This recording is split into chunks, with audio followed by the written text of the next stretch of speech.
बीबी हो तो ऐसी। मैंने कहा ना, दूर रहो मुझसे, मैं तुम्हारी शक्ल भी नहीं देखना चाहती। यही एक फेवरेट डायलॉग था जो वो दोहराती रहती थी। ये एक दिन की बात नहीं थी, ऐसा हमारी शादी के बाद से ही हो रहा था। पूरे 36 गुड़ मिलाए गए थे शादी के वक्त, जाने कैसे। बाद में तो यही लगा, वो जमीन और मैं आसमान। मैं खुले हाथ खर्च करने वाला, अगर कोई आकर जरूरत बता कुछ मांग ले तो मैं कभी मना नहीं कर पाता। और वो दांतों से रुपए पकड़ने वाली, 1 रुपया इधर उधर हो जाए तो दिन भर हिसाब करने लगती। मैं अस्त व्यस्त घर को अपना आराम गृह मानने वाला, वहां अपनी मर्जी से कैसे भी रहने वाला, और वो घर को हमेशा शोपीस की तरह सजाकर रखने वाली। अक्सर हम टकराते थे, ये जूते कैसे फेंक दिए, ये टॉवल इस्तेमाल कर फिर अच्छे से क्यों नहीं लटकाते जैसे पहले से रहता है, गीले पैरों से फर्श गीला क्यों किया, और भी अनगिनत शिकायतें रहती थीं उसे मुझसे। आज तक कभी मेरी तारीफ के एक शब्द निकले नहीं मुंह से। हाँ, ये जरूर कहती रहती, किस्मत फूटी थी मेरी जो यहाँ आ गई। उसे खुश करने के लिए बहुत कुछ करता था। मैं पहली तारीख को उसके लिए साड़ी लेकर आया था। देखते ही बोली, हद होती फिजूल खर्ची की, अभी तो दुर्गा पूजा में नए कपड़े लिए थे ना। मुझे लगा था मेरे कम वेतन के कारण बेचारी आज तक कोई गहना नहीं ले पाई। थोड़े थोड़े पैसे जोड़कर उसके लिए एक अंगूठी ली। बहुत खुशी से घर पहुंचा और उसके पास जाकर बोला, अपनी आंखें बंद करो, तुम्हारे लिए कुछ है मेरे पास। उसने आंखें बंद की, उसकी उंगली में डाल दी। देखते ही बोली, माँ 15 दिन से बीमार है। मैंने सोचकर उनसे मिलने भी नहीं जाती। पैसे खर्च कर दी तो महीने कैसे चलेगा। बिट्टू की फीस कहाँ से लाऊंगी, और तुम मुझसे पैसे छुपाते हो। मेरा इश्क हवा बनकर उड़ गया। मैंने सोच लिया अब इसके लिए कुछ नहीं लाऊंगा। बस यही नहीं, मैंने ये भी मान लिया मेरी किस्मत फूटी थी जो ऐसी नीरस बीबी मिली है। प्यार के एक बोल नहीं, इसे बस मुझ में कमियां ही कमियां नजर आती हैं। हम दोनों एक दूसरे के लिए बने ही नहीं थे। अगर हमारे बीच बिट्टू नहीं होता तो मैं कब का उसे छोड़कर जा चुका था। धीरे धीरे उसे बदलने की कोशिश कम हो गई। मैंने मान लिया कि मेरी बदरंग जिंदगी ऐसे ही कटेगी। एक दिन दोपहर को कैंटीन में बैठा सैंडविच खा रहा था, तभी सविता मेरे पास आई। क्या मैं यहाँ बैठ सकती हूँ, उसने पूछा। अरे बिल्कुल, ये कैंटीन सबके लिए है। मैंने कहा, आपका घर यहाँ पास में है ना। वो बोली, अभी 3 महीने ही हुए थे उसे इस ऑफिस में आए और मेरे बारे में इतना जानती। मैं भीतर से खुश हुआ। हाँ, पास में ही है। मैं बोला, फिर भी घर नहीं जाते खाने क्यों, वाइफ कहीं बाहर गई है क्या।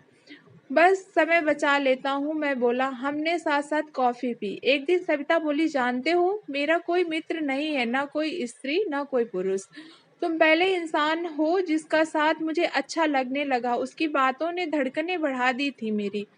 क्या मैं सच में इतना खास हूँ, फिर चारू को क्यों एक भी गुण आज तक नजर नहीं आते मुझ में। कमी तुझ में नहीं, उस घमंडी औरत में है। मैंने खुद को समझाया और सविता की दोस्ती को दिल से स्वीकार कर लिया। अब मैं उदास नहीं रहता, अब कोई कमी नहीं लगती थी जिंदगी में। सुबह उठने के साथ ही जल्दी रहती थी, ऑफिस पहुंचने की जल्दी जल्दी काम निपटाता, और उसके बाद का सारा वक्त मेरा बस सविता के लिए ही था।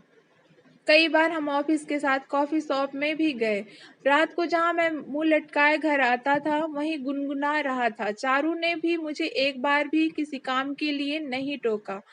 रात को वो बड़े कोमल स्वर से मुझसे बोली, ऑफिस में आजकल बहुत काम होता है क्या। हाँ, आजकल काम ज्यादा ही हो रहा है। थोड़े ज्यादा पैसे तुम्हें दे पाऊं इसीलिए ओवर टाइम करता हूँ। कोई जरूरत नहीं है इतना काम करने की, कम खर्च में चलाना आता है। कल से 5 बजे ही ऑफिस से निकल जाना। मैंने कहा, देखता हूँ, अभी बहुत काम ले लिया है सिर पर, खत्म करना भी तो जरूरी है। वो मुझसे लिपट कर सो गई। मैं रात भर सोचता रहा, ये अच्छी है या बुरी। जब मैं इसके लिए वक्त बिताना चाहता था, इसके मुंह से 2 मीठे बोल के लिए तरस गया, और आज ये खुद कहीं इसे मुझ पर शक तो नहीं है। मैं डर कर कांप कांप उठा। क्या होगा अगर इसे पता चल गया मेरे और सविता के रिश्ते में के बारे में। ये तो घर से ऑफिस तक मुझे बदनाम कर देगी।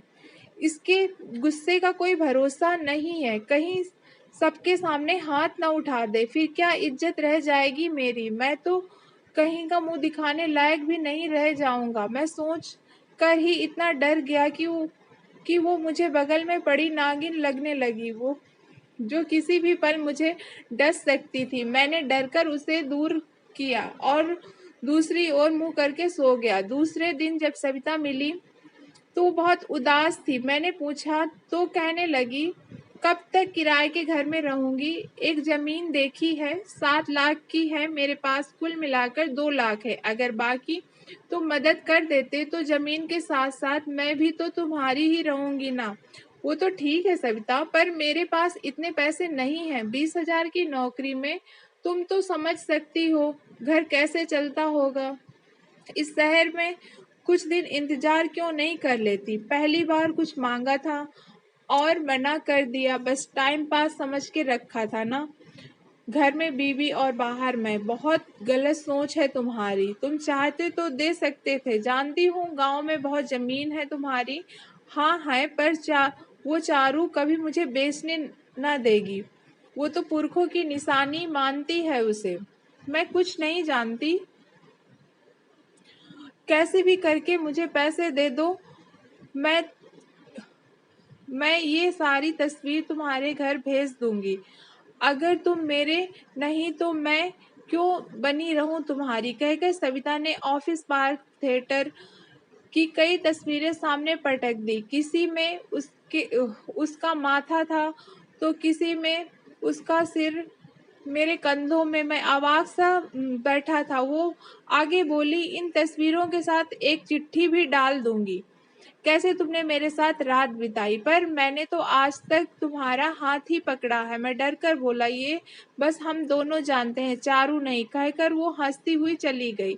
अब जान देने के सिवा कोई चारा नहीं सोचता हुआ मैं घर की ओर बढ़ रहा था। एक आखिरी रात बिट्टू और चारू के साथ बिता लेता हूँ। रात बीत रही थी, बिट्टू भी सो रहा था। मैं आंखें खोलकर धर धर करते पंखे को एकटक देख रहा था। मुझे लगा था चारू सो गई है। सविता से झगड़ा हो गया है क्या, इतने उदास हो। वो मुंह फेर कर बोली, मुझे लगा अभी मेरा दिल उछलकर हाथ में आ जाएगा। इतना डर गया मैं, लाख कोशिश के बाद भी आवाज नहीं निकल रही थी।